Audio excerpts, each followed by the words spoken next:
a gente entende a outra face da moeda, que é luto e suicídio. Porque, inclusive, um dos suicídios, um dos motivos do suicídio é justamente não conseguir fazer o que, gente? O luto de uma o quê? Situação, se a gente parar para pensar. Em última análise, é isso.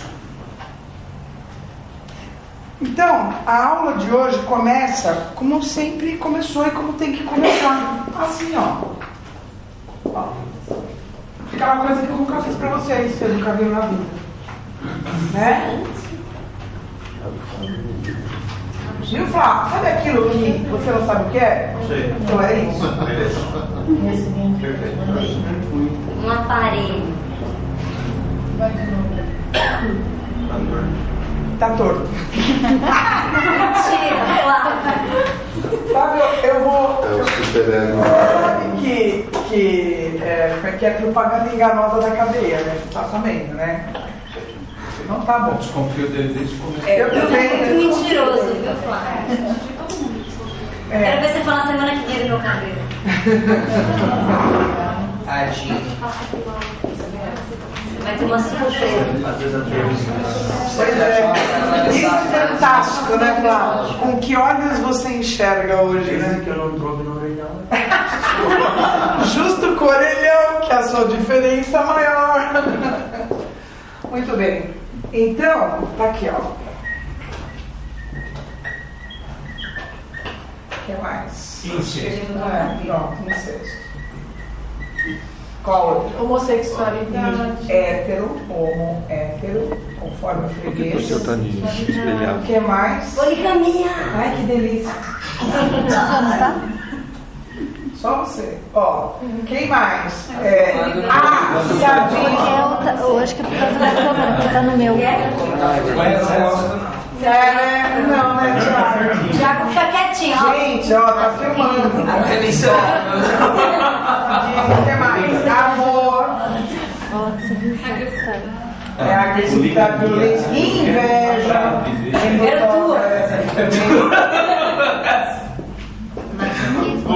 That's okay. Então tá. Gente, e, de novo, a estrela da noite é o ego. Por quê? Porque o ego, tudo se dá com a passagem do narcisismo primário para o narcisismo o quê? Secundário. Quanto do narcisismo primário esse ego carrega consigo? Então, quão baixa tolerância à contrariedade eu tenho isso aqui. Conforme as estruturas egocêntricas de proteção ao ego a gente tem aqui, toda essa historinha ela vai se conformando, ela vai se fazendo. Então vamos lá. Tudo tem a ver como esse ego ele fez as identificações e, portanto, a formação do que, gente? Me ajuda? Da personalidade. Portanto, o que é isso aqui? Ego o quê? Ideal. Ego ideal. Ideal. E conforme fez as famosas o quê? Introjeções. Linda. Tem que escrever.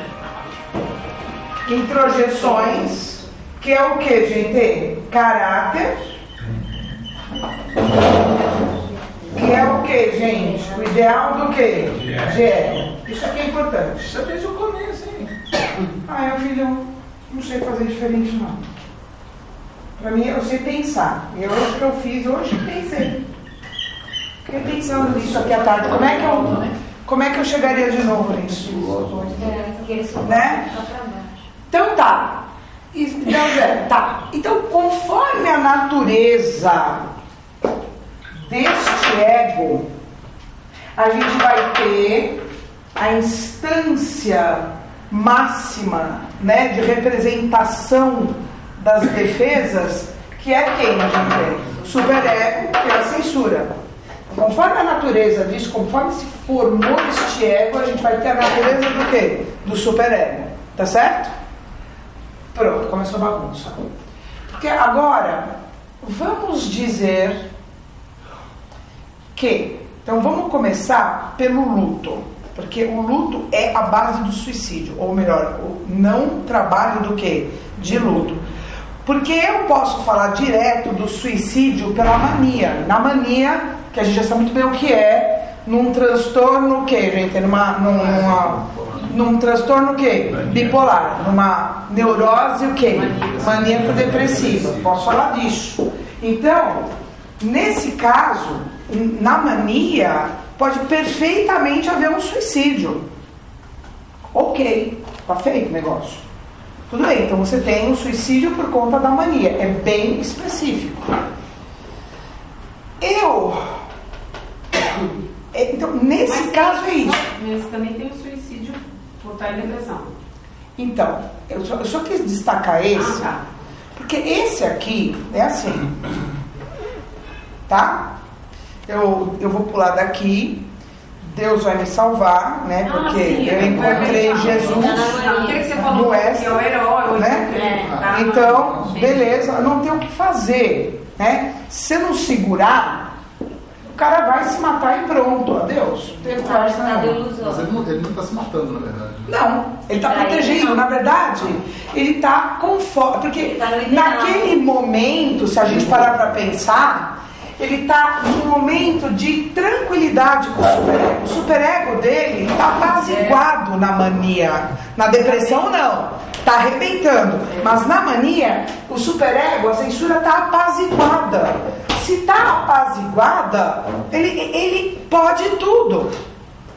Não tem limites para ele, né? Então, a gente tem esse caso, né, do apaziguamento do superego na mania e, portanto, a gente vê o suicídio. Ok, aqui, tira esse para fora, a gente acabou de ver isso e pronto. Tá. Agora, todo o resto tem a ver com letra A, justamente a passagem do narcisismo primário para o narcisismo secundário, e as estruturas abandônicas, tamanho do buraco, da vitimização desse ego, porque ele se acha o coitado do planeta, né? A vitimização é gigante. Muito bem. E outra coisa importante também é quando este ego não cumpre a idealização, a autoidealização dele mesmo. E, portanto, ele precisa, a gente vai ver o desenvolvimento de uma estrutura, o quê? Masoquista aqui, que só vai se resolver justamente com a punição de quem, gente? Do superego. Nesses momentos, a gente vê um tipo de suicídio que a gente chama de suicídio parcial. Então, o que acontece? O suicídio parcial são aquelas pessoas que buscam situações em que eles flertam com a morte. Há um flerte com a morte. Então, esse pessoal que pega essas motos, que nem eu tomo aqueles puta sustos na Bandeirantes, diminuiu agora, viu? Porque eu acho que agora tem uns radares interessantes que se pegam com a mão lá, que estão pegando as motos. Melhorou bem. E os caras vão numa velocidade que eu não faço a menor ideia de qual seja, porque eu não passo de 100 por hora, então deve ser bem mais do que isso. Não. Não, você me irrita. Nossa, os meninos nunca deixaram eu dirigir pra Campinas. Só uma vez, eu no meio da estrada, eles me tiraram do volante, na porrada e ó. Eu pensei que fosse a avenida Bandeira. Eu também. Não, na estrada. Na estrada, você Lindo, sabe? A única multa de velocidade, a única. Eu tomei uma multa por velocidade, nossa, foi uma conquista pra mim.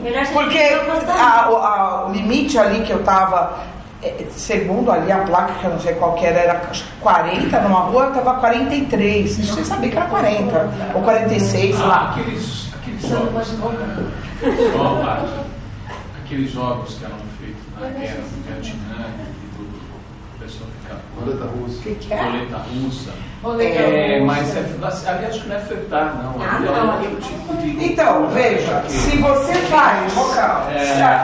Se você faz isso com você mesmo, isso é um suicídio parcial, que você está buscando. Por exemplo, alguém que Mas precisa. era um jogo, antes de tudo era um jogo ali. Que seja um jogo, você chame como você quiser, a racionalização que você inventa com você, para dar vazão para a pulsão que está te invadindo, que é a pulsão de morte. É claro, é uma pulsão de morte. Se é jogo, se é postar corrida, como você quiser chamar. Qualquer Agora, esporte radical. qualquer que expõe a tua vida em risco minimamente, vai lá tratar. Porque ali tem o quê? Estruturas o quê? Masoquistas. Você pode ir lá porque o cara está perto da morte. Então, vamos lá. E por que ele estaria flertando com a morte? Então, por que ele está? Por que ele tá brincando com essa possibilidade de morrer? Justamente por causa das estruturas masoquistas dele, de não cumprir a idealização do que ele deveria ser. Então, é algo que causa uma culpa tão grande, é uma situação de culpa tão grande, né? De, por exemplo, o cara tem um incesto recalcado do tamanho do mundo. Como é que ele pode lidar com... Porque o suicídio, gente, para mim a melhor situação, a melhor conversa sobre suicídio que eu escutei foi da Paulinha, uma amiga nossa, Paula Sucena, que é psicanalista também, e ela trouxe uma ponderação sobre o suicídio do SEDS, que ela fez no curso lá de crianças, trabalhar com crianças, e ela trouxe assim, que o suicídio, na verdade, tem uma parte da gente muito dolorosa. Só que às vezes a gente não entende que é uma parte que é dolorosa. E para se livrar dessa parte, a gente acha que precisa eliminar o quê? O todo. Então, suicídio é uma perversão. Você fala que porque é um prazer? Não, porque é uma parte muito. Eu diria que é uma perversão porque tem um outro momento do suicida, que é justamente o cara que tem estruturas egocêntricas absurdamente grandes, então o mundo não é o que ele gostaria que fosse. Então o que ele faz para punir o mundo, para que o mundo sinta a culpa de tudo o que fez para ele? Se mata. Bem, sobre isso, nossa, eu tenho até uma história pessoal muito densa e muito dura, né? Uma grande amiga minha, a Sandra, eu não podia ser terapeuta dela porque é minha amiga há 226 anos, né? Uma vida aparentemente fantástica. Casada com um cara fantástico, um dentista, o Toshio, gente do bem, mas assim, cara santo, homem. Separou dela, porque ela se separou dele, continuou pagando todas as contas dela, cuidando da família inteira dela, 3 filhas, uma mais linda do que a outra, entendam? Todas formadas em excelentes faculdades, excelentes profissionais, até a cachorra dela era maravilhosa, a Puff. Nossa, algo assim, sabe assim, você fala caricato o negócio, porque precisa ser caricata a vida, pra gente entender certas coisas. E nunca, olha o componente narcísico, nunca nada estava bom. Qual o tamanho de um buraco desse? É do tamanho de... Então não importa o que acontecesse, nunca nada estava bom. A insatisfação. E ela achava de verdade, isso é uma realidade psíquica tão grande, que invade a realidade e determina a realidade. E ela achava que esse sofrimento interno dela vinha do fato de ser culpa deles, que nunca eram o que ela achava que eles deviam ser. Jesus Maria. E aí o que aconteceu? Ela tentou suicídio umas 4 vezes, né? 4 vezes ela se salvou. Uma vez ela ficou 1 mês e meio em coma no hospital. Aí foi a penúltima vez, a última ela conseguiu, né? O intento dela. E eu sempre do lado dela, né? Sempre segurando a onda, batendo pesado, mostrando, tirando da realidade psíquica, trazendo para a realidade. Mas vocês vão ver que estruturas egocêntricas desse tamanho, eles se vitimizam de um tanto que você pode fazer o que você quiser. A pessoa até entende a lógica, mas a dor interna, aquela destruição do ego é tão grande, o buraco é tão grande, o componente abandônico de vitimização é tão grande, é tão patológico, é um negócio tão grande, que você fala isso porque você tem uma vida ótima. Ô filha, deixa eu explicar, quem paga minhas contas sou eu, quem tem filho adolescente sou eu, ou naquela época era criança. Enfim, a minha vida é ótima, porque é que eu preciso ter, e a sua também, porque é que você precisa ter. Você fala assim que sua vida é ótima, mas o que a sua tem de errado? Tudo. As meninas deixam tudo largado, porque não só... As meninas eram fantásticas, nunca deixaram nada largado, super ordeiras, justamente para desequilibrar a mãe. Já conhecendo a mãe. Sim, na verdade, essas meninas nunca existiram para ela. Porque uma criatura com um grau de abandônico desse tamanho é capaz de olhar que objeto, gente.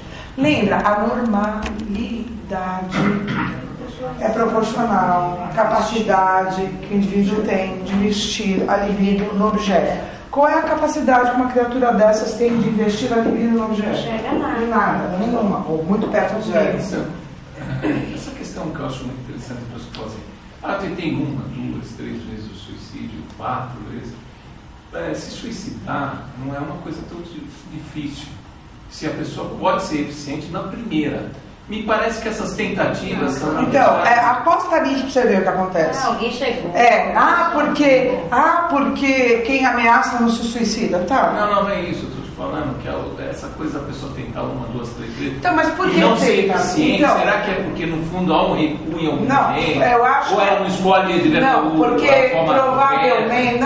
porque provavelmente, isso pode ser qualquer coisa, mas provavelmente ela fez e quer ver a reação de culpa do outro gerada por ela. Então, sempre punir o quê?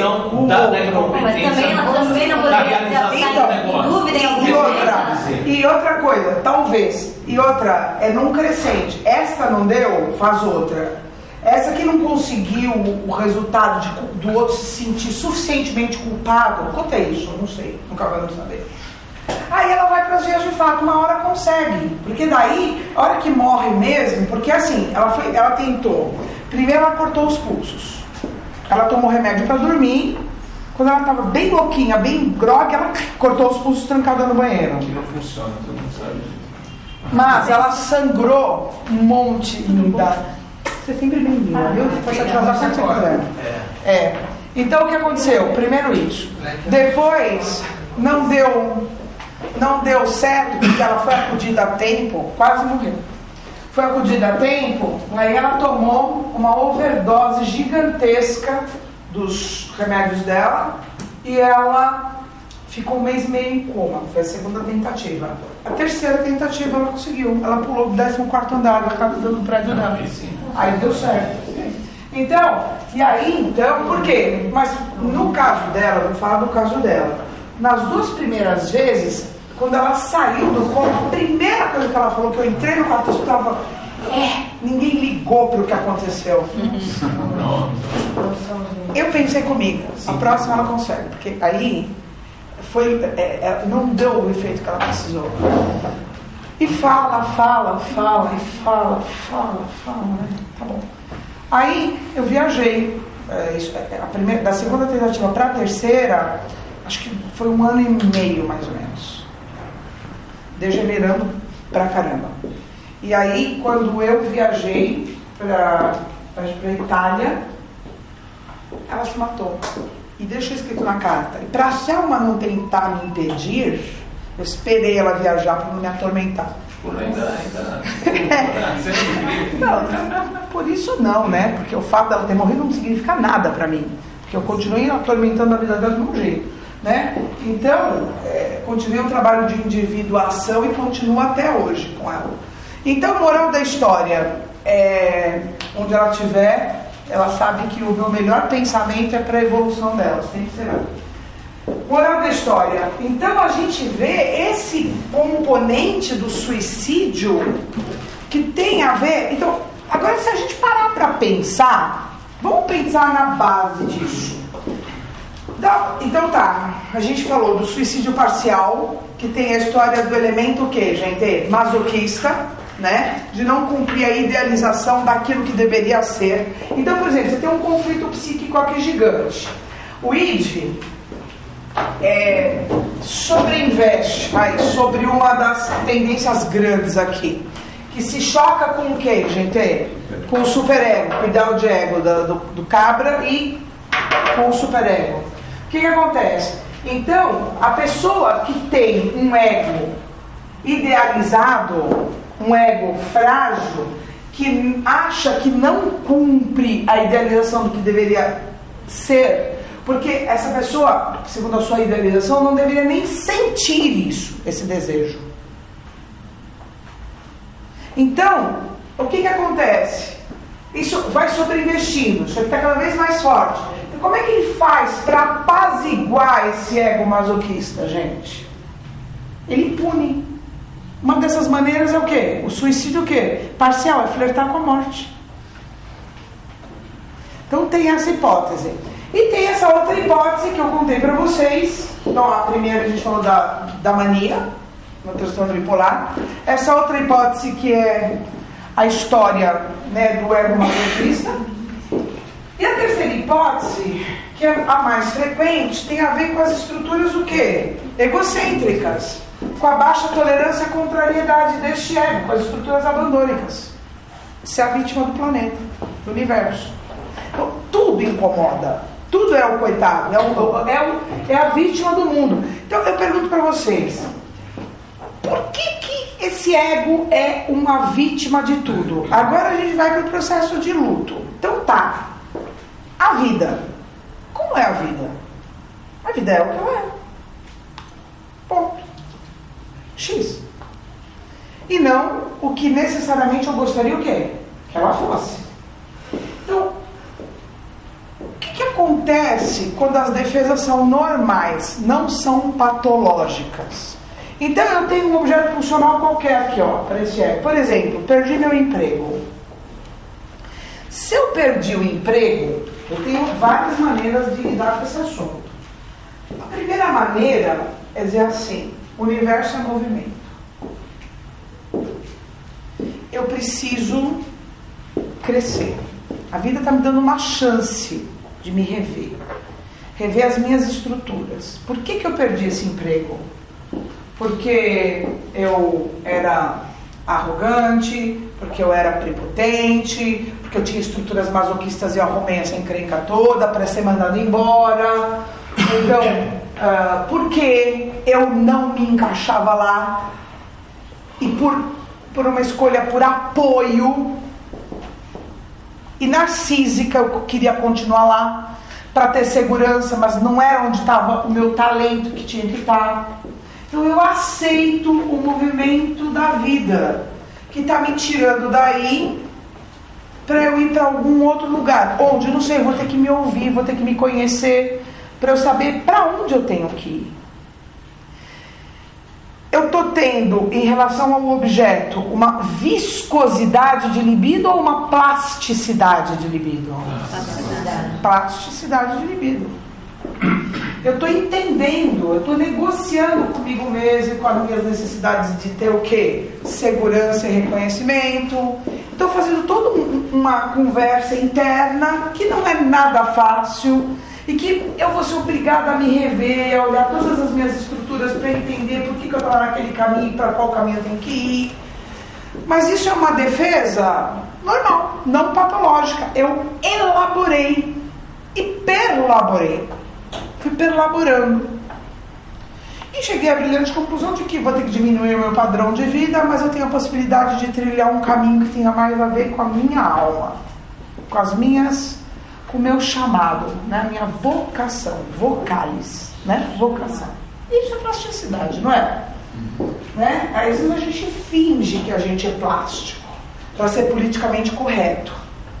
Mas se a gente não der uma defesa de verdade normal, não patológica. Eu elaborei e perlaborei. Fui perlaborando. Ó, E cheguei à brilhante conclusão de que vou ter que diminuir o meu padrão de vida. por quê? Estou? Não, tá certo, pode continuar. Você está assim. É que o som não tava. Batendo com a imagem. Não, ele não acontece tava no televisão às captando. vezes. Hã? Não tava captando o som. Ah, então, bom, hoje o objeto é a minha aula, eventualmente tem isso que está acontecendo. Então, vamos lá. Então, onde eu estava? Perdi. Na plasticidade. Ah, tá. Então, se eu tenho uma plasticidade de libido real, eu elaboro, perlaboro e ok. As minhas defesas estão resolvidas, acabou, pronto. Agora, e se eu tenho uma viscosidade de libido? Aí enrosca. Pronto, aí já pegou de rosca. E por que eu teria uma viscosidade de libido? Por um motivo simples. Por causa da minha baixa tolerância, o quê?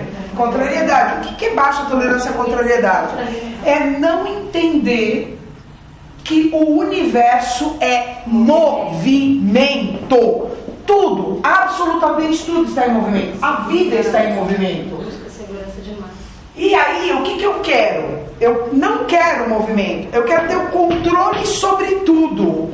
Porque se eu tiver o controle sobre tudo, eu não me sinto ameaçado. E por que eu me sinto ameaçado? Porque eu acho que eu não vou dar conta do novo.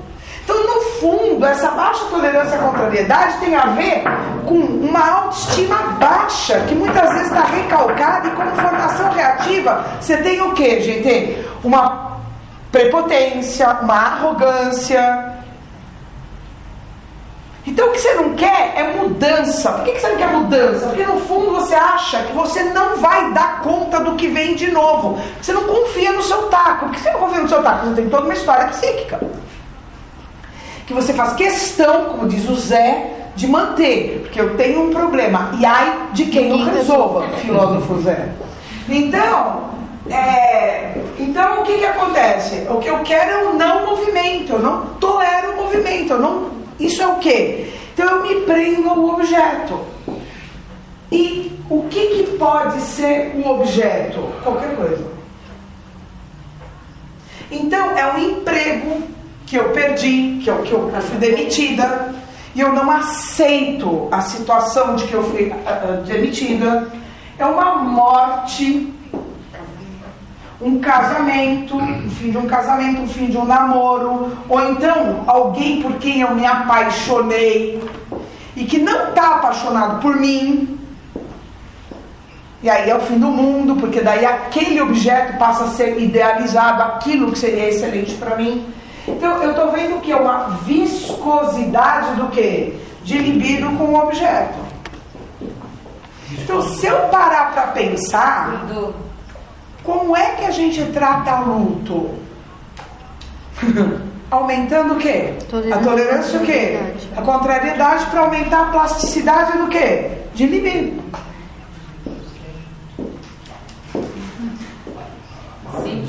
É porque você não se concentra, viscoso, escapa à concentração do objeto. Não. Você não consegue ter a plasticidade. Você muda o objeto. Isso, e muda o objeto. Não, significa que você está atendendo. Uma coisa plástica é uma coisa que você está vinculado a ela e você está trabalhando. Então, não. Com foco nela. Ao contrário. Uma coisa viscosa, você não consegue se concentrar. Não, ao contrário.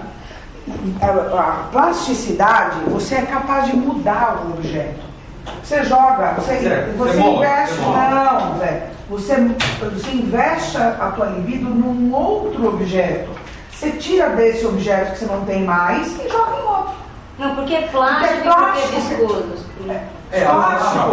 Plástico é porque ele se amolda. Isso. Você sai daqui e vem pra cá. Moderno. A libido se amolda, não é um objeto. Quer dizer, ela pode ir para onde você achar que ela deve ir. Porque ela está sob o teu comando. Porque você aceita o que a vida te deu. E o plástico tem elasticidade. Então, elástico, plástico, são sinônimos. E a viscosidade, quer dizer, você não consegue, ela é viscosa com o objeto, a libido é viscosa com aquele objeto. Eu não consigo tirar minha libido deste objeto e jogar para este objeto. Eu fico presa nesse objeto. Na plástica, eu troco a minha libido para outro objeto. Não, viscoso quer dizer visgo, prender. O visgo prende o passarinho. É grudado, é Então, flicó. a minha libido está presa ao objeto. Ela está viscosa com o objeto. Visgo de passarinho, lembra disso? Prende as patinhas. Tá grudado na esposa, sabe? Tá grudado na esposa, Zé. Já assisti esse filme. Não tem nada com você, viu? Nada nem particular. É um amigo meu. É um amigo seu, Zé. É visgo. Então, Zé, o que você tem? Uma viscosidade de libido com um certo objeto. No seu caso, nenhuma, né? Então, Qualquer semelhança é mera coincidência. bobagem. Então, moral da história. É isso que é viscosidade de libido. Só você olhar, enfim, né? Caso particular aí. Então, porque se tivesse plasticidade de libido, você vê que aquilo não dá certo, você muda para outro. E tudo bem. Exauriu, pensou em tudo, fez todas as ponderações. Fez o luto. Fez o luto daquela relação. Porque justamente é isso. O Narciso faz isso muito bem. É assim, é plástico. Porque na verdade. Ele existe dentro dele. Na verdade, pro Narciso nem existe objeto. É Objeto final é esse, todos os objetos são objetos parciais. Ele vive da provisão narcísica da conquista. Nada Eu já tenho que não é espelho. Nada que é espelho. Quer dizer, Vendo como é coerente, foi coerente? é muito coerente. Aliás, temos Eu já sei. mera coincidência de dois casos, né? Não, nem chega a ser plasticidade de libido. Porque plasticidade se tivesse capacidade de fechar libido novo. Ou seja, Narciso não é nada normal. Ai, adora, né?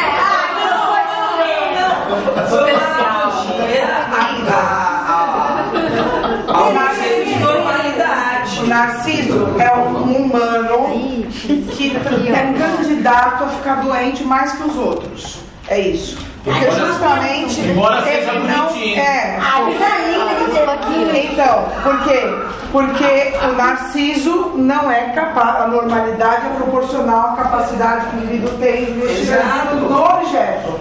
Então, o que ele quer dizer? Que a probabilidade de ter uma patologia aí é maior. Hoje não somos normal. Conforme o grau de narcisismo que tem esse ego, conforme as estruturas narcísicas desse ego, só isso. E como é que se resolve esse assunto? Individuação. Tem conversa. É necessário você ter um componente de alucinação para que esse ego tenha essa onipotência toda de achar que vai desligar o mundo porque vai morrer, todo mundo vai pagar porque ele vai morrer? Eu não sei nem se é isso. Porque, na verdade, o componente é um componente egocêntrico mesmo. Porque, na verdade, o mundo, para ele está ainda naquela posição do bebê de dor, de querer receber tudo. De onipotência do bebê. Então, ele ainda está nas estruturas do narcisismo primário. Nem lembra dos outros. O outro não existe. Ele é tudo. Então, moral da história, eu acho que se você parar para pensar, num transtorno bipolar, na mania tem um componente alucinatório, claro e visível. No outro, até tem, na medida que ele acha que ele é o mundo e que o que ele vai fazer vai alterar os destinos do mundo. Mas eu acho que está muito mais ligado essa realidade psíquica a essa fragilidade do ego e como ele não conseguiu passar do narcisismo primário para o secundário. Como é que ele fez as identificações e as introjeções? Como é que ele fez as introjeções, as identificações e introjeções e foi formando os valores dele, né? Que são valores nesse caso aqui, onde o ego dele é o objeto final. E todo o resto é objeto o quê? Parcial em alguma medida. Mas quando você tem, por exemplo, que tem muita diferença entre uma das grandes diferenças de suicídio de mulher e suicídio de homem era que muitas mulheres querem preservar, não é o caso da sua amiga, querem preservar o corpo físico. Como é que é? Desculpa. Que as tentativas de suicídio via drogas, por exemplo, passam por tentar preservar o corpo físico e punir o mundo. Não aceitável e continuar bonitinho. Depende. Você sabe que eu tenho vários pacientes que são édipo negativo, que são homossexuais que têm essa problemática. Então isso tem a ver com um narcisismo de aparência. Porque para o mundo gay, a aparência física ela é muito importante. Então, envelhecer no mundo gay é muito cruel. Então, vários entraram no consultório dizendo isso, que eles preferiam morrer a ficar velhos. Então, conforme a gente vai mostrando, né, que a vida ela tem outras cores, porque estava restrito àquele mundo, um mundo narcísico. Naquele narcisismo, aí aquele ser humano, né, vai tomando posse das possibilidades de uma vida sexual saudável com um companheiro que também já está envelhecendo em outras bases. Então eu acho que o problema não é ser homem ou mulher, eu acho que tem a ver com o componente de autoidealização do que se deve ser e que o ego acha que não cumpre. Por quê? Porque vive de aplauso e o quê? E reconhecimento. Pode ser um narcisismo intelectual, pode ser um narcisismo religioso e um narcisismo físico. Lembra? Narcisismo do que eu fui e do que eu serei, do que saiu de mim, do que eu gerei. Lembra disso, gente? Fica preso no gente passado. Mas tem um caso clássico que eu acho que foi bem recente, que foi o suicídio do Valmont Chaves. Ele se suicidou, é fato. Ele se suicidou e um motivo que a empregada que ficava com ele fala aqui, eu vou pegar. dizia que ele fala alto, por favor. Ele não se conformava com o fato de estar se tornando uma pessoa dependente de terceiros. Sim.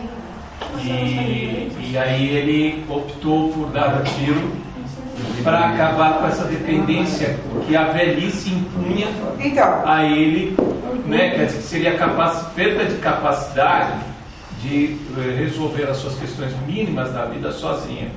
Eu achei interessante, bem intelectualizado orgulho, né? Não, na verdade é uma racionalização, porque aceitou a pulsão, né? Fanática. Mas isso me mostra. Ele foi um homem famoso, quer dizer, ele tinha a luz Então, mas você disse a palavra, ele era famoso, ele tinha o quê? Aplauso e o quê? Reconhecimento, ele tinha poder. Mas a justificativa dele foi a perda dessa provisão narcísica. Então, mas a perda da capacidade dele poder se cuidar sozinho. O que nós... Isso é a mesma coisa. Você não precisa de aplauso, mas você quer ele ganhando sozinho. Então, peraí, só tem um detalhe que eu acho que é importante a gente pensar. A relação com a morte, ela também está ligada ao fator histórico. Então, por exemplo, se a gente pegar o conceito de suicídio para os gregos, é totalmente diferente do que é para a gente. Então, essa história de euthanatos, né, pela morte, eutanásia, era algo completo e totalmente aceito pelos gregos. Os gregos, eles eram donos da sua própria vida. Na medida que a vida deles, por eles, não era mais considerada digna, para eles era tranquilo se matar. Então, veja, todo o ideário tanático de relação com a morte se altera depois do advento do cristianismo. Porque a relação, principalmente no período feudal. Por quê? Porque no período feudal... eu aprendi de novo. Porque no período feudal, o que aconteceu? No período feudal, deixa eu ficar tranquilo aqui, que gruda, não é? No período feudal, as pessoas, elas tinham muito pouca comida, porque o sistema feudal era um sistema de produção fechado, né? Então, enquanto a população era pequena e a produção era pequena, 0-0 torcida brasileira, era ok. Porque a partir do século X, teve uma revolução agrária, onde a produção começou a crescer bastante em PA. mas a população, por conta do fim das invasões bárbaras, começou a crescer em PG. Então não havia, que é a única vez que se aplicou Malthus. Aliás, o Malthus, estudando isso, fez a teoria dele, nunca mais se aplicou. Muito bem. Então aí, o que acontece? A gente começou a ter uma fome generalizada na Europa. E qual é o recurso herdado da antiguidade para resolver esse assunto? Ué, o suicídio. Só que, se você tem o suicídio, você deixa de ter servos da gleba. Se tiver uma vida tão horrível que o suicídio coletivo seja a solução, os senhores feudais vão ter quem trabalhando a terra deles? E como a maior senhora feudal da Europa era a Igreja Católica, que chegou a ter 3/4 das terras cultiváveis da Europa, o que acontece? Isso não era economicamente viável para a estrutura que legitimava ideologicamente o feudalismo, que era a Igreja Católica. Do mesmo jeito que depois o Lutero, o grande reformador, ficou ao lado dos príncipes na chacina dos camponeses, que é todo o reformador da relação com a igreja. Então vocês estão vendo que eu não estou nem fazendo nenhuma coisa, estou dando aula de história para vocês entenderem como muda a relação com o suicídio. Isso absolutamente não é nenhuma crítica, até porque... Questão de religião. Não. Eles eram pagãos. Intimamente ligada ao alter ego. Não, intimamente ligada à história, e o historiador não julga, ele apenas conta como quando os foi. deuses eram pagãos, você era o dono da sua alma. Agora depois veio o cristianismo e deu... Depende, para as pessoas que ainda têm uma religião daquelas, pagão é o cristão. Tudo uma questão de que lado da mancha se analisa. Então, eu imagino que para os budistas, os shintoístas, os brahmanes, pagão é o cristão, pagão é o outro. Então tudo depende do lado da mancha que você olha. Então eu prefiro não usar essa expressão. Mas, enfim, quando a hegemonia do poder foi essa, do cristianismo, da Igreja Católica na Europa, o que aconteceu? E não é só para eles não, porque todas as religiões reformadas também não permitem, condenam o quê? O suicídio. Não só as reformadas, como as outras que têm uma permissividade maior. Se você pegar os espíritas, por exemplo, para eles a história do umbral é um problema sério com o suicídio. Para o pessoal da Umbanda e do Candomblé, o suicídio é a mesma coisa. Quer dizer, toda a base cristã, não importa para onde foi, né? A gente tem essa situação de se lidar com o suicídio de uma forma culposa. O que eu quero mostrar para vocês é que, então, tudo se aplica porque nós estamos estudando um alter ego pós-Idade Média. Se a gente estivesse estudando um alter ego antigo, da antiguidade clássica ou da antiguidade oriental, é outra coisa. Até porque o alter ego oriental hoje, do Oriente Médio, por exemplo, o muçulmano, tem uma relação com o suicídio completamente diferente da cristã. Então, o que eu quero mostrar para vocês é nesse nosso alter ego, do jeito que ele está. Por exemplo, para o Oriente Extremo, um harakiri pode ser alguma coisa ultra honroso. É uma expiação honrosa. Quer dizer, não é um problema, é uma possibilidade. É um caminho. Então, o que eu quero mostrar para vocês é, no alter ego, que a gente provavelmente vai pegar dentro do consultório, né, lembrando sempre disso que a gente viu aquele dia, né? A história de conseguir ir para um outro alter ego, para ver como é que a mania se cuida, por exemplo, no islamismo, que eu não achei. Muito bem. Nesse alter ego que a gente pega, a relação com o suicídio é de culpa. Então, tendo em vista isso, é culposo. Quando alguém se suicida, é algo tão grave que, se for da responsabilidade de alguém, aquele alguém vai ser culpado por algo muito grave. Você está culpando alguém por alguma coisa muito grave. Então, o ponto é esse. É a gravidade da situação neste alter ego, nesta situação que a gente vive. Na verdade, você não está se ofendendo, mas sim querendo ofender o outro. Exato. É tão grave o que vai acontecer comigo porque a culpa é sua. Você que vai ser o culpado por isto de grave que está acontecendo. Então, agora, fala, Léo. Só, nesse do Homo Chagas, né, que eu vejo também, nessa linha que ele está falando assim, do suicídio, do porquê do suicídio, então, o orgulho da pessoa às vezes é tão grande que não admite que alguém vá dar banho nele. Isso, é soberba, arrogância. E bate aonde? Então, no orgulho, quer dizer, na fragilidade, que é uma formação reativa da fragilidade do ego. Mas aí é o que eu falo, a gente fica muitas vezes dando voltas, né? Porque. Mas é. Não é uma crítica. Não, mas a base é a mesma. É sim, mas não é uma crítica. É só. Eu apenas estou evidenciando algo que não importa, independente da patologia, independente do que acontece, a gente vai trabalhar a individuação, porque não tem conversa. A raiz de tudo é o egocentrismo.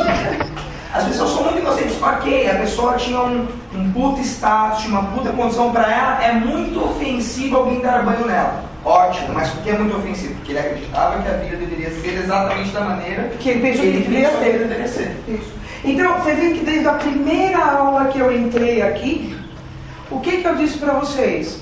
O consultório se resume 60% a 80% em o quê? Individuação. Não importa o que aconteça. E essa individuação é para quê? Para várias coisas. Para aumentar a tolerância à contrariedade e para flexibilizar o quê? O superego, porque eu flexibilizei o quê? O ideal é o quê? De ego. Desde a primeira aula. Nós estamos quase nas últimas aulas. Continua igual o que eu estou falando. Luto e suicídio, para mim, tem vários caminhos para tratar o luto. Vários. Então você pode chegar e pôr pontos positivos e pontos negativos daquilo que você está tendo que fazer de trabalho de luto. Perdeu. Só que tem coisas que não tem conversa com positivo e negativo. Perder um filho. Perder um filho é uma inversão psíquica. Pensa assim. Os pais, os filhos, eles psiquicamente estão preparados para enterrar os pais. É uma honra enterrar os pais da gente. Você fez o trabalho, né? Teu pai dependeu de você, ele morreu e você enterrou. Fechou. Pim, pim, pim. Por mais doloroso que seja essa situação, tá certo. Tá conforme, não é? Agora inverte. Inverte que aquele que devia te enterrar, você enterra. Olha a inversão. A dor é lancinante, né? Tem uma música do Chico, né? Um pedaço de mim, uma metade amputada de mim, que a saudade dói latejada, é assim como uma fisgada no membro que já perdi, é arrumar o quarto do filho que já morreu. Quer dizer, é alucinante. Então não tem positivo e negativo. Vou fazer ponto positivo que o meu filho morreu. Qual que é o problema do lado? Joga os tênis na sala. O que faz? Ele deixa a roupa jogada no banheiro, molhada em cima da cama. Esses são os pontos negativos, né? O bicho é bocudo. Tá aí os pontos negativos. Só um minuto. Dizer, o que você faz de ponto negativo aí? O que você tem de ponto negativo que seja minimamente possível você trabalhar? Só tem um jeito de trabalhar. É aumentar o quê? A tolerância e o quê? A contrariedade de que a vida é o que ela é e que experiência não é nem positiva e nem negativa. Ela é experiência em módulo, que nem na matemática. Põe em módulo. O Gilberto Gil, quando o filho dele morreu, de forma trágica, num acidente automóvel, ele falou exatamente isso. Ele chegou e falou: o que está mais me doendo é a inversão da ordem natural. É isso aí. Certinho, é. Ele traduziu o prefeito. Deve ter tido bilhões de anos já na inversão da ordem natural. Deixa eu fala, Linda. Uma coisa que eu achei. Dados da Organização Mundial de Saúde apontam que no mundo, cada 40 segundos, uma pessoa tira a própria vida. No Brasil, a cada 100 mil habitantes, 4,8 se suicidam. Já entre os idosos acima de 75 anos, esse índice passa para 15. É um artigo da LBV, que trabalha muito com suicídio, e que fala que a causa é a solidão deles. O que é solidão? De novo, baixa tolerância o quê? Contrariedade. Mas tem uma causa, tem uma coisa aí que eu tenho... Tem uma coisa, que é o quê? A parte hormonal. Se a gente parar para pensar, então vamos lá, vamos voltar para o aparelho psíquico. Tá, vamos voltar para aqui com toda a humildade do planeta, que é o seguinte, ó, vem cá. Então, se o id manda o quê? A pulsão, tá? Ela vai em direção ao ego. O ego tem que fazer o quê? Por ordem do superego, segundo a própria natureza dele. Tem que contra o quê? Investir. Então eu contra-invisto. Quanto mais eu me frustro, mais eu tenho o quê? No meu inconsciente atual. Eu não fiz o inconsciente atual, tá aqui ele. Atual, que estão os recalques. Mais eu recalco.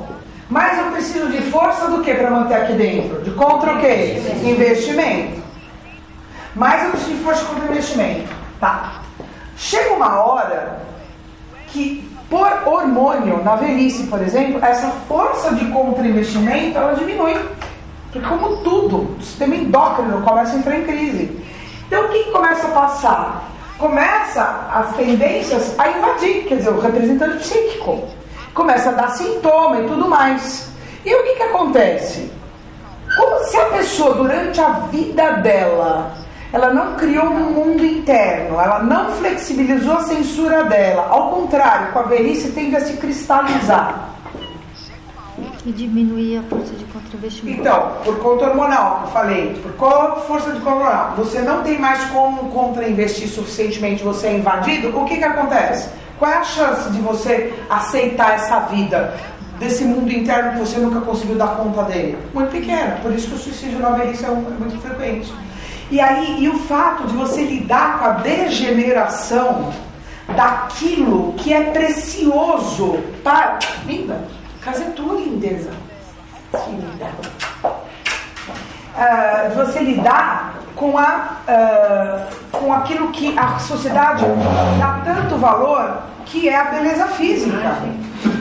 Exatamente. Então, quando você tem isso em decomposição, né, isso me lembra muito aquela história do Karl Lagerfeld, que fez muito bem o luto dele em relação a isso, né? Já contei para vocês, vou repetir porque vocês têm que contar isso para os pacientes. Isso aqui é importantíssimo para consultório, eu uso isso direto. O Lagerfeld, há uns 10 anos atrás, ou 15, ele emagreceu acho que uns 25 quilos. Ele era um panzerzinho, assim, um bem cheio, assim, muito bonito. E ele ficou magérrimo, né? Começou a usar aquelas calças de couro. Ele já tem uma idade avançada, já está beirando os 80. E um jornalista perguntou para ele assim: Herr Lagerfeld, o senhor emagreceu para parecer mais jovem? Porque o senhor está muito mais jovem agora. Ele falou: só se eu fosse um idiota. Porque juventude e beleza é um clube para o qual se entra com a certeza de que se vai ser expulso, e eu já fui faz tempo. Fantástico, né? Fiz assim pra ele, ó. Total. Por que eu fiz isso? Porque ele lida com moda, ele lida com beleza, ele lida com o que é mais idealizado possível. E ele fez esse luto do que ele perdeu. Olha que coisa linda. Mas ninguém mais do que ele talvez tivesse dificuldade de fazer esse luto. Exato, e ele fez. Né? Então, o que acontece? O luto, por que o luto está tão ligado à depressão? Por que o luto está tão ligado? Por causa da força do quê? De contra-investimento para segurar essa dor, essa mágoa, esse recalque daquilo que não saiu como eu idealizei que deveria sair.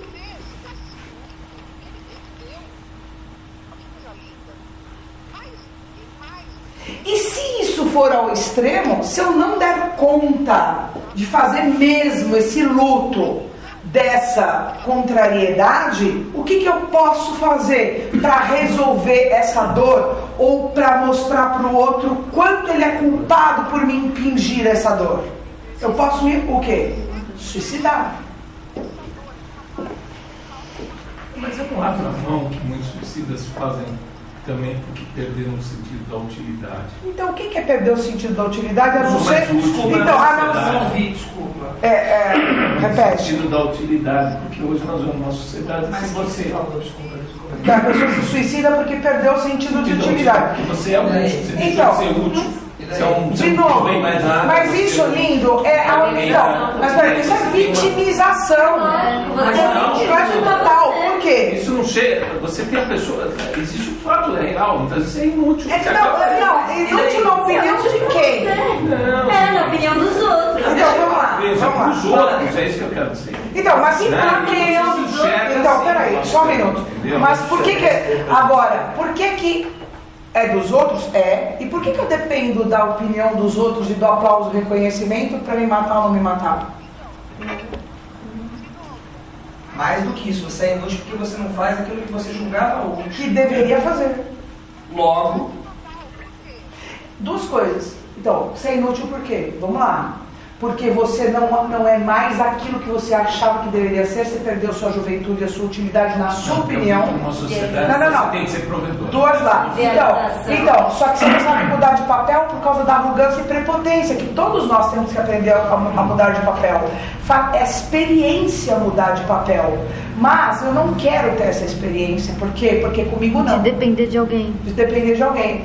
E dois, porque realmente a sociedade assim não exige. Mas como eu dependo da opinião, do aplauso e reconhecimento do outro para ser feliz e da sociedade, então eu me mato. Quer dizer, sempre a culpa é do outro. Da sociedade, de eu não conseguir mais porque eles exigem de mim. Então é outra maneira de eu de novo tirar a minha responsabilidade diante de eu me transformar do movimento, porque velhice não é nem boa nem ruim, ela é velhice. Nem boa nem ruim, é um fato. Então por que eu sou inútil? Porque primeiro eu me acho inútil. Eu me coloquei nessa situação por vitimização. E segundo, porque eu sempre eu dependo do aplauso e reconhecimento. Então se a sociedade diz isso, eu acho ótimo, porque aí a culpa é de quem? Dos outros, da sociedade. De novo, é vitimização. É o componente o quê? Abandônico. De nunca pegar para si a responsabilidade. E não adianta a gente dizer assim, porque a pessoa mais velha é mais sábia. Depende muito. Me perdão, eu não tinha te dado a palavra. Fala. Você queria falar? Só ia falar assim que eu tive uma tia, né, irmã da minha mãe, que se suicidou com 33 anos. É verdade. E assim, as irmãs ficaram com culpa, porque morava tudo na mesma rua, né? Minha mãe acho que foi a que mais pirou. Sentiu mesmo, sofreu mais com isso, assim, dá com a culpa, né?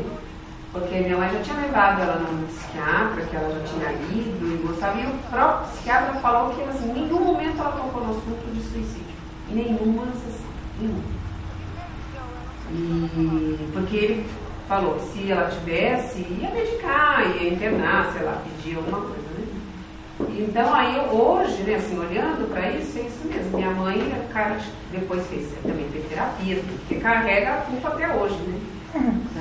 É isso mesmo, né? E por que ela carrega a culpa por sua mãe, por outro lado também? Também. Porque são as neuroses o quê? Complementares. Porque pega também nela na missão dela salvar o universo e ser responsável por tudo. Que é a minha mãe. Como chama, dona Inês? Está sendo gravado, vocês vão mostrar pra ela. Mas aí você começa a ver a história, né, das pessoas, né? Eu acho que isso é bacana, quando você, num momento, quando você não tem a noção, mas eu vejo assim, como foi a história delas quando criança, né?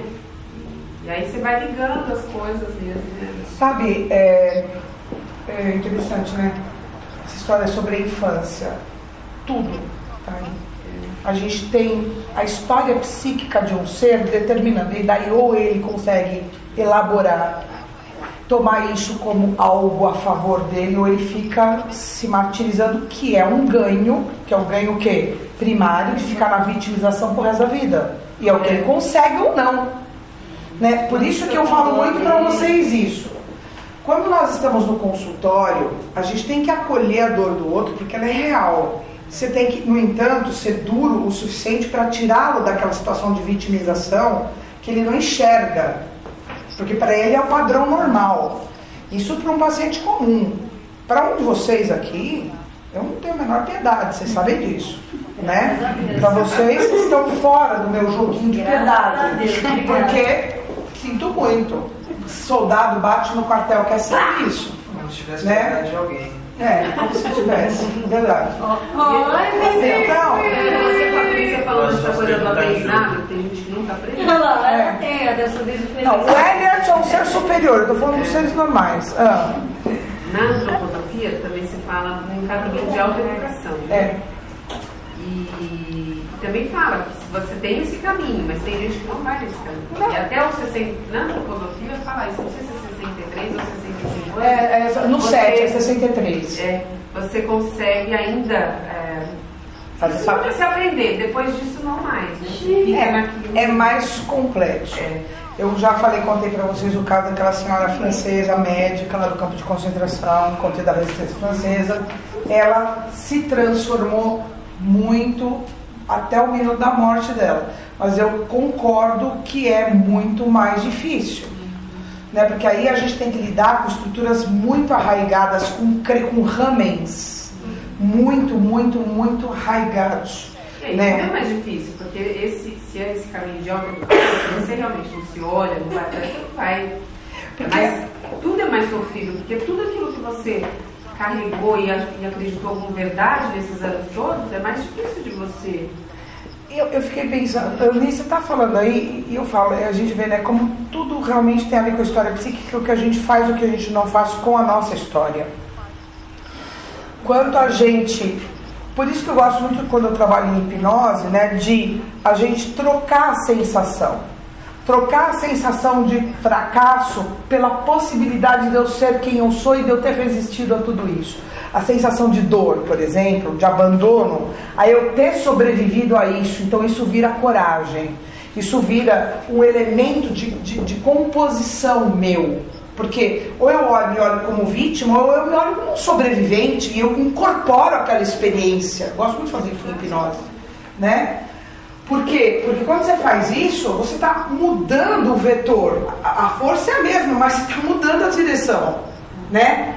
Então isso é uma coisa bastante interessante. E você está falando isso, né? Não adianta. Se a gente pensar na Melanie Klein, né? Uma criança se desenvolve sob o olhar da mãe, ou do parental, ou daquele que, enfim, é o correspondente a... Você pega uma mãe egocêntrica, narcisa, que não olhou o quê? O objeto nunca existiu, o que acontece? Aquele objeto, ele também... Ele vai ter, para se proteger e sobreviver, desenvolver estruturas o quê? Egocêntricas. E como é que é a possibilidade dele olhar o próximo objeto? Da mesma maneira. E aí, qual é as dificuldades de fazer essa plasticidade de libido, esse luto? Que até pode... Percebe? Por isso que o Jung... o Jung falava isso. O que você parar em você para as próximas gerações. Nesse raciocínio é verdade mesmo, porque vai indo, é uma defesa, né? Vai indo. Exatamente. Então, ou você muda esse superego, ou você muda essas identificações e idealizações por processo terapêutico e não passa isso para adiante.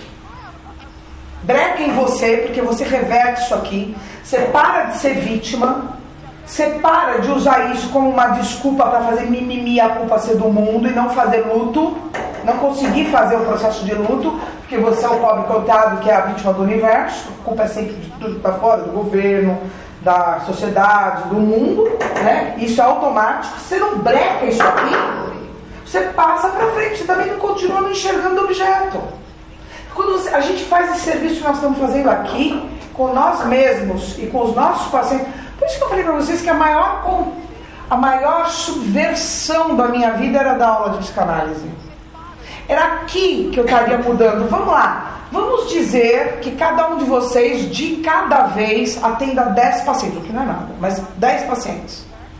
Vamos dizer que ao final de 5 anos, vocês tenham atendido, sei lá, 70 pacientes, entre os que vão e foram, que de alguma maneira se transformaram. 70 pacientes vezes, quantos tem aqui? Que estão assistindo essa aula agora? Uns 23, por aí, uns 20. Vai, 70, quanto deu? 1.400. Quantas pessoas têm chance de se rever e de aumentar, de diminuir as estruturas egocêntricas de proteção do ego e fazer brilhar as empáticas, olhar o objeto e diminuir esse processo egocêntrico e destruidor da sociedade arimânica que a gente vive?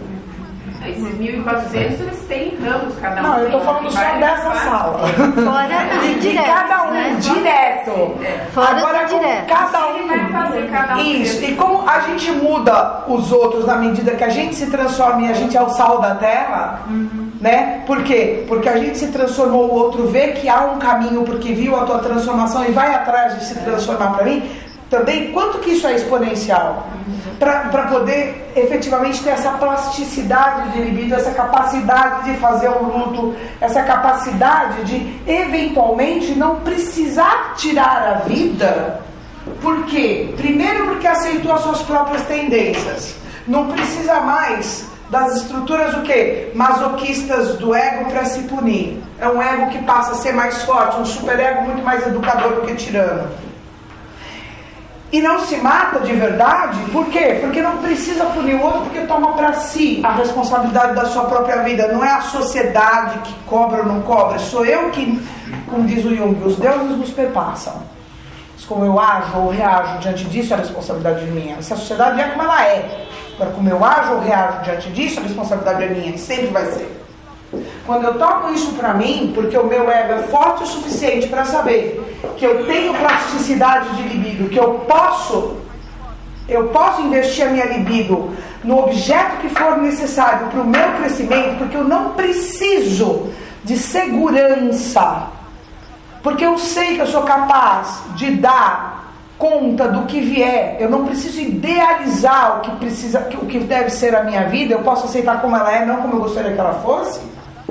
Isso é a maior subversão que a gente possa fazer dentro do consultório, gente. Por isso que esse trabalho é tão precioso, na minha opinião.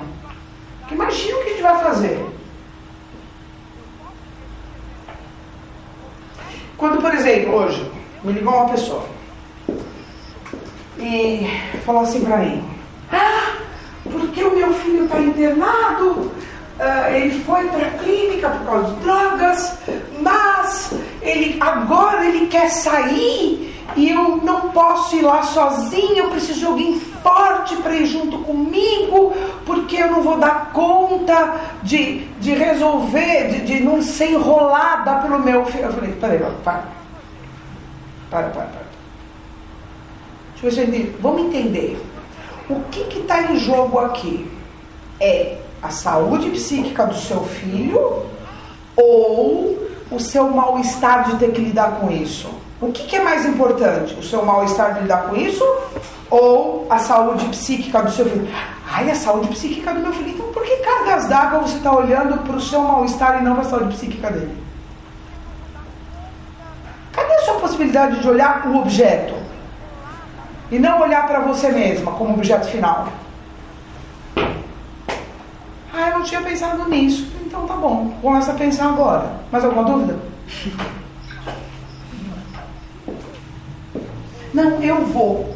Por que você precisa levar alguém? Se você está olhando para ele, você vai fazer o que for preciso para ele e não para você. Se o seu compromisso não é com ele, não é comigo, não é com você e o seu mal-estar, mas é com o amor que você tem por ele, pelo processo dele, pela vida dele, pela evolução dele. Com quem é o seu compromisso? Quem é o objeto final? É com ele, então vai lá no mês de paciência. Pronto.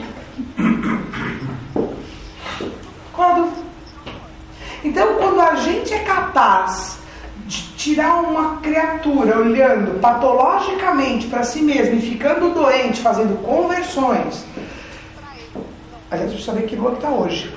Porque aí a outra me liga, na mesma tarde, hoje. Né? Eu vim para cá. Que lua que está hoje? Né? Então o que acontece? Aí a outra liga pra cá e fala assim pra mim: eu tô fazendo conversão, tô doente, faz 1 mês e meio que eu tuço e não paro de tossir, os meus filhos todos estão ficando doentes, eu tô ficando doente e não sei mais o que. Eu falei assim: então, vamos parar pra pensar. o que você é, o que está te contrariando. E como eu sei qual é a história toda, né? Eu falei assim, será que você não aceitou um compromisso achando que você no fundo ia mudar esse compromisso? Que você transformaria a vida para o que você é, você gostaria que fosse, e agora você não está conseguindo fazer isso, porque você está tendo que enfrentar a vida como ela é e não como você gostaria que fosse, e você está hiper contrariada, porque as coisas não estão saindo como no fundo você queria que fosse, embora você tenha dito o contrário. Mas você tem que ver, não. Qual foi o acordo?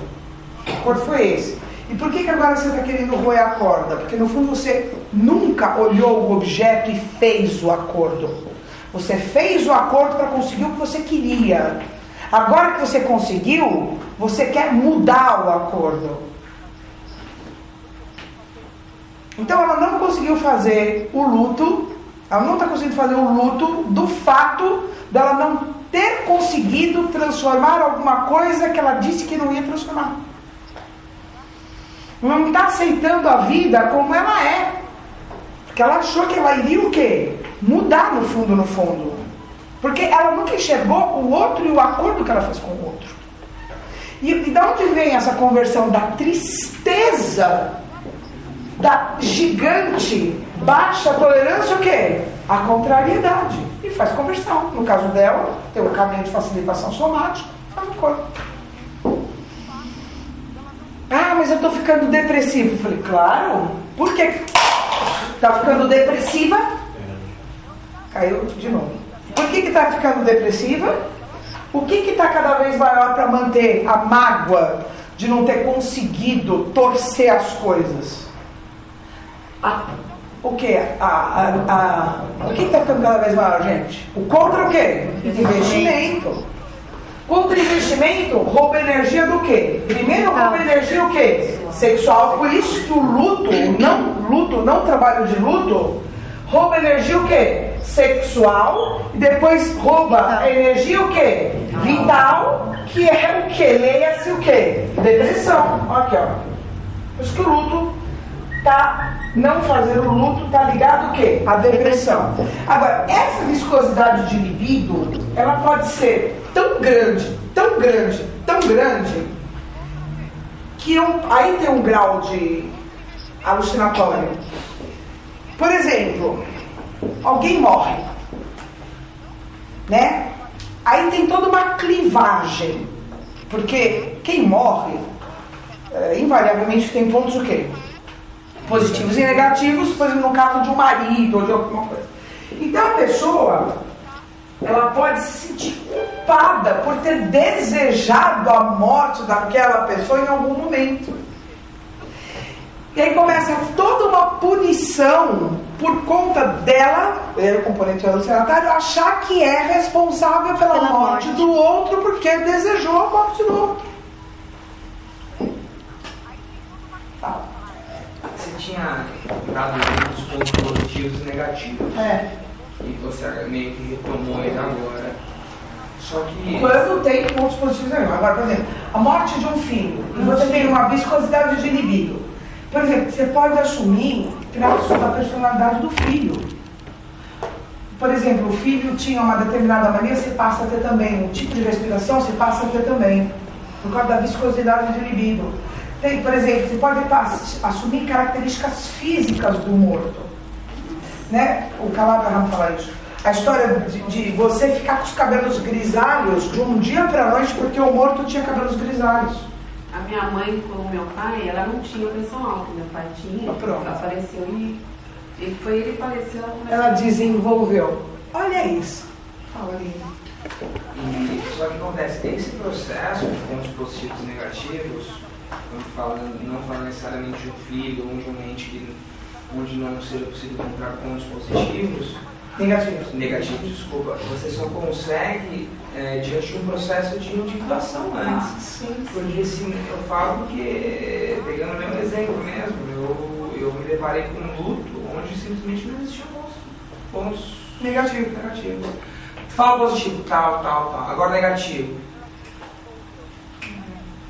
Não tem, porque aí está recalcado. O luto, então o que acontece? É uma técnica bacana, eu só achei interessante passar porque eu vi isso. Eu já vivi isso. E no consultório, se eu vivenciar isso, eu vou conseguir lidar de maneira mais apropriada. Então, só uma. Então vamos lá. Agora, olha que bonito. Diz que há de ter um componente de sofrimento, né? No trabalho da gente. Por quê?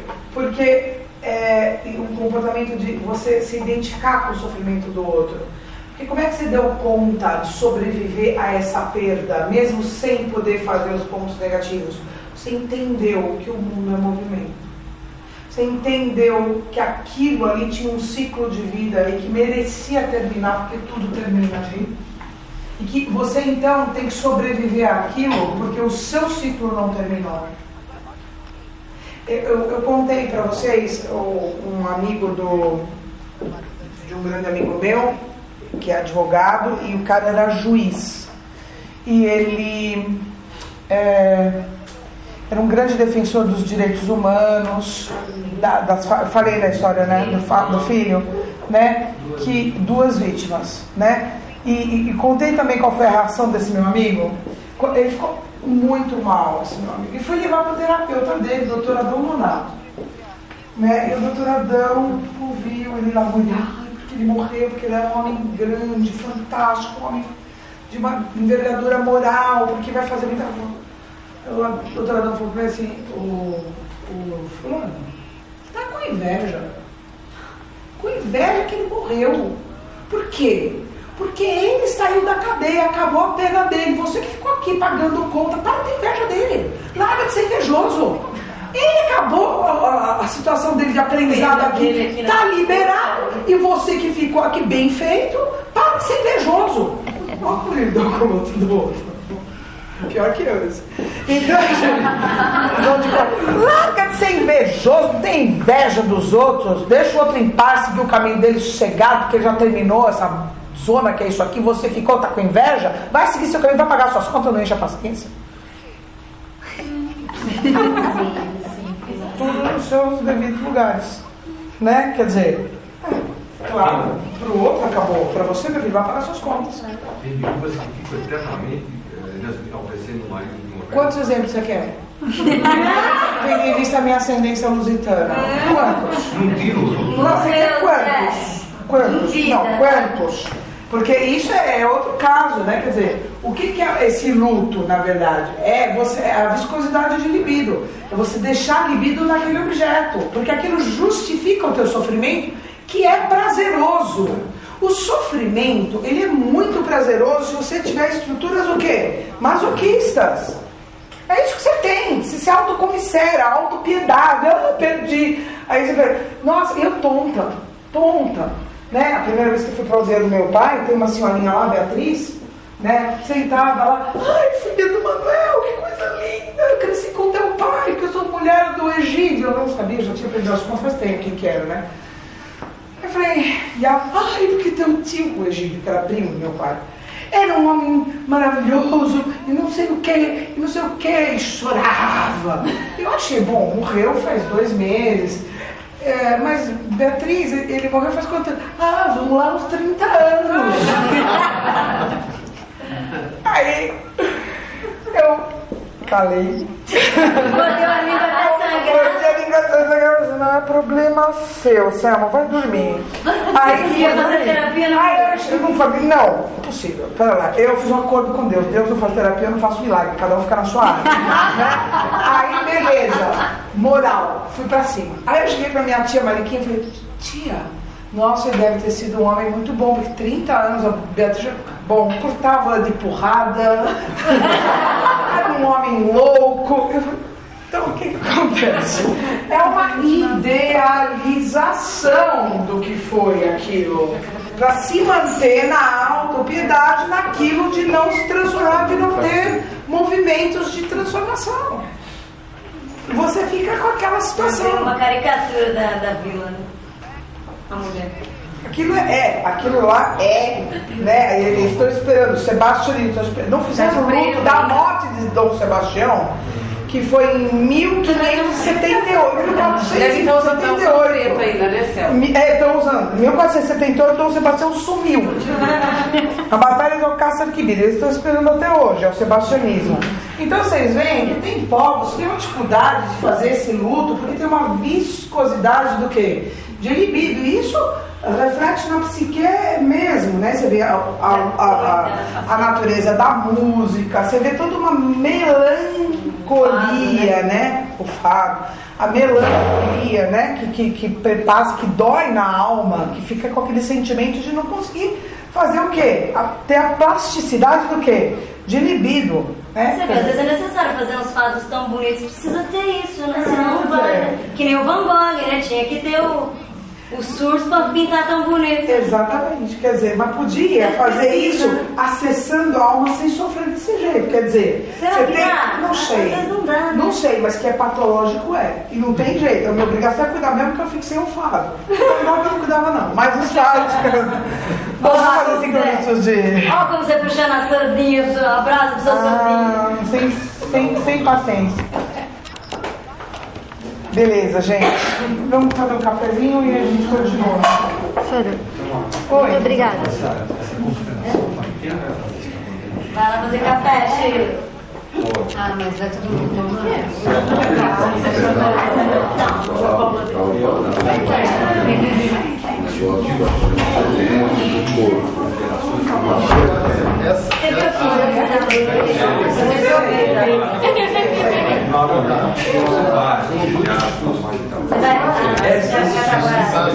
Estou sabendo que você está atendendo a prima da minha paciente.